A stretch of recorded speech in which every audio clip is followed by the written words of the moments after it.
Fala, família do Agro, tudo bem com vocês? Vamos começar mais um episódio do AgriProsa Podcast. Aqui sempre tem entrevistas fantásticas com pessoas incríveis. Temos também o canal AgriProsa no YouTube. Que tal dar uma passadinha por lá e assistir as entrevistas que você ouve por aqui? E se você achar que vale a pena, vai lá, se inscreve no canal. O like eu tenho certeza que você vai deixar por lá, né? E se você conhecer alguém que possa se interessar por algum dos assuntos dos vídeos, então compartilha. Simbora então para mais um AgriProsa Podcast. E agora nós vamos ouvir o professor Itamar Soares de Mello sobre micro-organismos, microbiologia ambiental. Pessoal, eu sou o Itamar Soares de Mello, sou pesquisador há 30 e tantos anos aqui, sempre aqui nessa unidade. Sou engenheiro agrônomo e trabalho com essa área de pesquisa aqui, com micro-organismos. Esse é um laboratório de microbiologia ambiental, né? Uma equipe muito grande de pesquisadores e técnicos, analistas, né? E todos envolvidos em todas as pesquisas aqui, né? Um dos nossos pesquisadores é o anfitrião lá que recebeu vocês, que é o Rodrigo Mendes, né? Que trabalha também com micro-organismo, genômica, metagenômica, né? Bem, essa é uma área bem interessante aqui. Eu vou falar só de 2 pontos, de 2 pesquisas que eu desenvolvi aqui. Só 2, né? Eu teria para falar com vocês 10 minutos, simplesmente. Então, eu fui bem objetivo. Então, eu vou direto ao ponto. O que é que eu faço aqui? Eu busco micro-organismo com diferentes funções para diferentes atividades de uso agrícola, ou na indústria, ou até na medicina, tá? Então, como é que eu busco esses micro-organismos? Dependendo das suas funções, onde essa função teve origem evolutivamente naqueles locais. Então, eu busco geralmente micro-organismos raros. Quase todos que eu tenho isolado, a minha equipe aqui, são espécies novas ou gêneros novos. Então, eu tenho identificado novas espécies e até novos gêneros, como de cianobactérias do rio Amazonas, né? Então, eu gosto. Por eu gostar, você vai fazer aquilo que você gosta. Então, eu estou sempre buscando organismos raros de ambientes extremos. Professor, o que é que o senhor chama de ambientes extremos? Ambientes extremos são aqueles ambientes de alta radiação ultravioleta, né?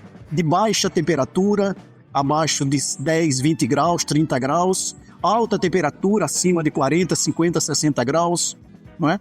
Então eu busco esses micro-organismos e vejo o que é que eles estão produzindo. Não é acaso a pesquisa, não é empírica, então vou olhar o que é que eles estão produzindo. Quando eu vou para a Caatinga, né, que é um ambiente extremo, eu sei o que é que eu vou buscar lá. Se eu vou lá na Antártica, eu sei o que é que eu vou buscar na Antártica. E é isso que eu vou mostrar 2 exemplos, tá? Fale pra gente, professor, sobre os micro-organismos que o senhor estudou na Antártica. Vida em baixa temperatura. Pensávamos que não tinha diversidade, fosse muito baixa na Antártica. É uma alta diversidade de micro-organismos, né? E aqui é um líquen, que é uma composição de algas e de fungos, de bactérias, tudo junto. E vocês percebem que é tudo colorido lá na Antártica. Não é tudo branco. E por que eles são coloridos? Né? Se você olhar, isso aqui são líquens, e aqui você vê bactérias da Antártica colorida também. O buraco da camada de ozônio se estende por mais tempo lá na Antártica. Então eles adquiriram, né, evoluíram para adquirir tolerância à radiação, principalmente UVB, que entra mais lá, mais de 5%. E por mais tempo, fica alguns meses aberto a camada de ozônio lá. Então eles, para se protegerem, eles produzem pigmento. Qual é a importância desses pigmentos? Esses pigmentos são muito interessantes para a indústria, para a medicina, né? E eu estudei alguns organismos daqueles pigmentos, daqueles coloridos que vocês viram na placa anterior, de uma plantinha, é a única gramínea que cresce na Antártica, essa daí, ó. Você viu, eu tirei o gelo para mostrar para vocês, ela está embaixo do gelo, na Antártica, né? E nas folhas dela tem bactéria também, ó. Aí são células de bactéria. Estudei essas bactérias das células para tolerância à radiação UVB. E você vê que, dá uma olhadinha vermelha, a linha vermelha aí, é uma das mais tolerantes à radiação ultravioleta B. Você vê que a amarelazinha é E. coli, Escherichia coli, que é muito sensível e já morre. Então essa bactéria é tão tolerante quanto a bactéria mais tolerante que existe no universo, que é uma Deinococcus radioduras, que é o organismo mais tolerante da Terra, e essa é igual a ela. né? Então, também tirei bactérias da Antártica e associada àquela mesma gramínea com características de produzir substâncias bioativas contra fungos e também contra células cancerígenas do ser humano, né? Então aqui é a diversidade de um grupo de bactérias que estão associadas àquela plantinha que eu mostrei da Antártica. Se chama Deschamps. Toda essa aqui é um grupo de bactérias, é um grupo particular de bactérias, chamada quitinobactérias. É o grupo que mais produz metabólitos que está no mercado no mundo inteiro. Muitos dos antibióticos que vocês tomam é produzido por esse grupo de bactérias. Então, fomos à Antártica, tiramos daquela gramínea e avaliamos o potencial dessas células de inibir o fungo. O fungo está aqui inibindo, ó, aquela placa lá, né? Aqui é um fungo. Nós fazemos aqui um teste com um fungo um fungo chamado amiceto, e tem vários extratos daqueles vários organismos, aquelas bactérias que eu mostrei agora. E aqui é o extrato dela purificado de uma dessas bactérias. Aqui são células cancerígenas, não são tratadas, então elas crescem a célula cancerígena normalmente, e aqui a célula cancerígena morta já, um desses extratos, né? Aqui tá, é aquela coisa, né? Vai apresentar, bota uns grafozinhos pequenininhos, é para vocês não entenderem mesmo, né? Mas, ó, aqui é um anticancerígeno mais usado no mundo inteiro, né? Que está no mercado já. Os nossos extratos daquelas bactérias que eu mostrei para vocês são bem melhores do que está no mercado, tá? Só precisa saber isso aí. Isso aqui e foi publicado nessa revista aqui, essa bactéria, se vocês tiverem interesse de buscar, foi publicado lá. Qualquer coisa eu mando o link dessa revista para vocês. Foi tese de doutorado de um orientando meu na USP, tá? E da caatinga? E da caatinga, sair do extremo de baixa temperatura para ir para alta temperatura, né? Então, né? Quando eu vejo, ó, é isso que eu botei umas bactériazinhas ali naquela cacto, né? Coroa de frade. Quando eu vejo um ambiente desse, uma planta dessa no deserto, eu só vejo micro-organismo, ela não está lá sozinha. Ela está com todos aqueles micro-organismos associados, a gente chama microbiota, tá? Ela não vive sozinha, né? Ela não é um organismo autônomo, individual. Tem uma associação de milhares de micro-organismos diversos, né? E foi lá que eu busquei alguns micro-organismos. Professor, por que o interesse de buscar micro-organismos na Antártica? Por causa, em grande parte, né, do aumento do aquecimento da Terra e da irregularidade da distribuição de água em várias regiões, não só na região semiárida, mas nas nossas regiões aqui de agricultura intensiva, né? Mesmo no sul, no sudeste do Brasil, no centro-oeste, né? Não é só na Caatinga, né? Então, se vocês olharem aqui esses pontinhos vermelhos, isso aqui foi o ano atrasado. Nós estamos em 2014, em 2022, isso aqui é a alta da fotossíntese, o aumento da fotossíntese que é medido na Europa inteira por um instituto lá, é a alta da temperatura. Chegando na Itália, cerca de 47,5 graus. Muita gente morreu, né? E ia dizer para vocês que existem bactérias que podem proteger plantas da alta temperatura. Existem bactérias associadas àquelas plantas que eu falei, que ela não vive sozinha, é de lá que eu tirei. E elas protegem as plantas, posso colocar na agricultura, de algumas culturas agrícolas geralmente importantes, como milho, soja, café, algodão, né? Cana-de-açúcar. E por alguns mecanismos ela protege a planta da dessecação, do estresse salino, inclusive, também, tá? Qual é a importância da água doce para a agricultura? Só a agricultura consome aproximadamente 70% da água doce do planeta. E vários países do mundo brigam por água, como a Jordânia, Israel, ali só tem o Rio Jordão.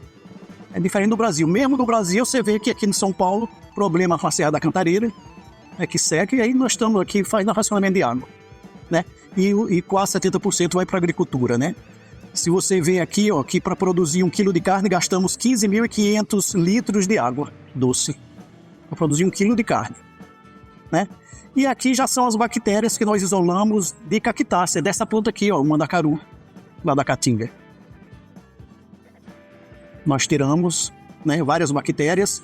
Aqui são várias bactérias. No vermelho são plantas, né, de milho que nós não inoculamos com a bactéria, que são várias bactérias da caatinga.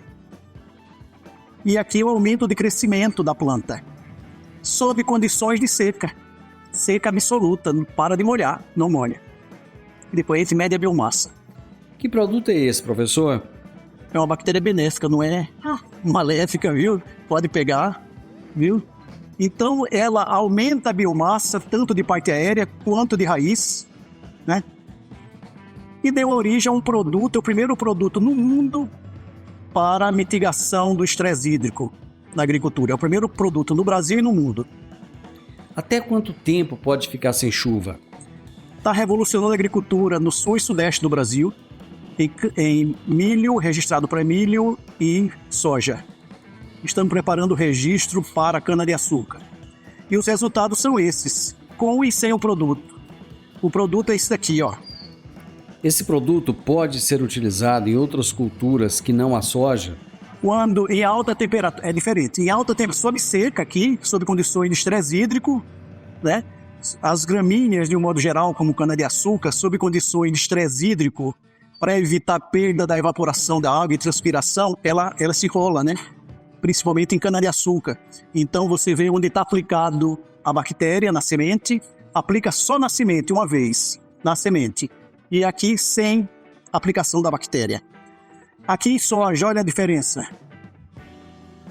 Com e sem a bactéria, um bacilos nessa bactéria, aumenta por produzir um hormônio vegetal, mesmo sob condições de seca, essa bactéria aumenta a promoção do crescimento, melhora o desenvolvimento das raízes.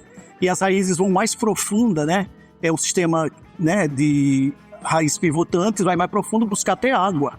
Mas essa bactéria também produz um hidratante na superfície das raízes. E é interessante que produz somente sob condições de seca.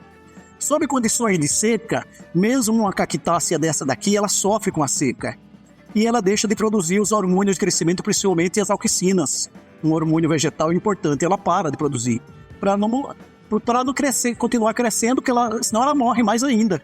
Vai demandar mais alimento, mais metabólitos. E ao contrário, a bactéria, essa bactéria, sob condições de seca, produz mais, que é um sinalizador, produz mais hormônio. Há quanto tempo o senhor começou essa pesquisa? Essa pesquisa tem mais de 12 anos que eu comecei. Professor, até quanto tempo sem chuva pode-se obter esses resultados? Às vezes, até 2 meses sem chuva, você tem isso aqui, esse resultado. 60 dias, Os nossos testes são muito rigorosos. Com 25 a 30% nós chamamos de capacidade de campo. É um solo muito seco, né? Entendeu? Mas na natureza, tá seco, não choveu, mas tem água lá embaixo, as raízes crescem. Essa bactéria produz hormônio que faz as raízes crescerem mais profundamente, né? A busca de água, que é um outro mecanismo interessante. Professor, nos fale sobre a adaptação desses seres. Uma gozada que em Alagoas, a zona no sertão, a bacia leiteira é de vacas holandesas, que são mais bonitas que na Holanda. Chega, brilha, né? E é do sertão ali em Batalha, no Vale de São Francisco. E elas se adaptam, né? Não sei por quê, né? A adaptação é comum em todo ser vivo. As bactérias se adaptam com muita facilidade. Às vezes não podia, eu acho que não podia, às vezes não precisaria eu ir lá, mas eu posso adaptar uma bactéria, né? Com o tempo eu vou, né? Como acontece com vários fenômenos que eu posso estar citando aqui de adaptação, de adaptabilidade, né? E a gente se adapta a tudo, né? Aliás, a gente vive numa região de meso, os extremos no norte e no sul do mundo inteiro, né? E nós vivemos num ambiente, o planeta Terra é extremo. É um ambiente extremo. 70% do planeta Terra é água. E todo 70% do planeta Terra é menos de 5 graus. 5 a menos graus.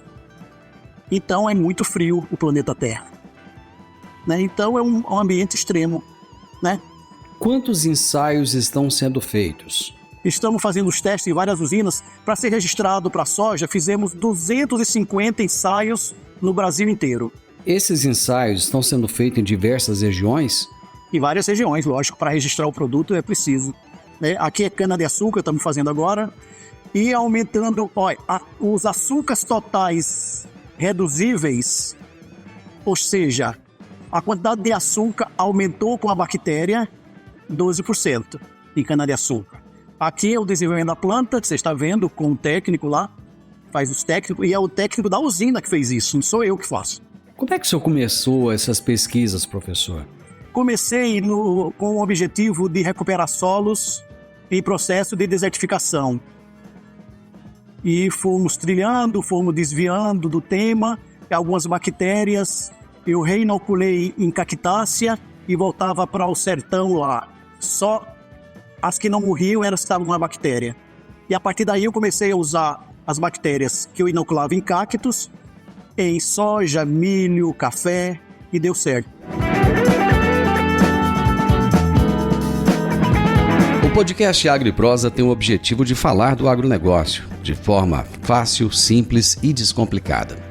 Diariamente conversamos com os maiores atores do agro e abordamos os mais diversos assuntos de interesse de produtores rurais, técnicos, pesquisadores, profissionais da área e simpatizantes do agronegócio. Se você gosta do nosso podcast, então você pode nos ajudar. É muito simples. Basta seguir-nos nas principais plataformas de streaming e também no YouTube. Se você deixar um gostei, compartilhar os episódios e deixar um comentário, já vai nos ajudar muito a dar relevância tanto ao podcast quanto ao canal. E o mais importante de tudo, nos siga para receber notificações de novos vídeos e episódios. Um grande abraço para você e até a nossa próxima prosa.